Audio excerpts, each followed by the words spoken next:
ամիսների աշխատանք է, որ իրականացրել է այս թիմը, անտեսանելի աշխատանք։ Ու ինչ է արել։ Միակ թիմն է Հայաստան դաշինքը, որ բոլոր 2000 տեղամասում ունի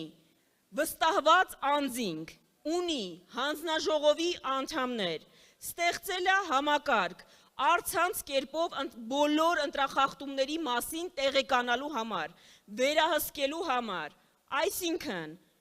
դուք գնալու եք քվեարկեք, մենք տեր ենք կանգնելու ձեր ձայներին ու դրանով բերելու ենք փոփոխություն, որևէ ձեր ձայն չի կորելու, ապարդյուն չի գնալու։ Եվ մի հատ էլ կարևոր բան այս կոնտեքստում, գիտեմ մեզ շատ են ասում, որ վախեցնում են մարդկանց, ասում են ընտրությունները գաղտնի չի, կարող են տեսնել դուք ում եք քվեարկել, ում չեք քվեարկել։ Սիրելի հայրենակիցներ, որևէ տարբերակ ձեր ընտրությունը ստուգելու, տեսնելու դուք ում եք քվեարկել, ում եք մերժել, ում եք ընտրել, ուղղակի գոյություն չունի։ Դա անում են ձեզ վախեցնելու համար։ Դուք քվեախցիկում մենակ եք ու դուք ձեր խղճով ու մտքով եք որոշում ձեր ընտրությունը։ Դա ոչ ոք չի կարող ստուգել։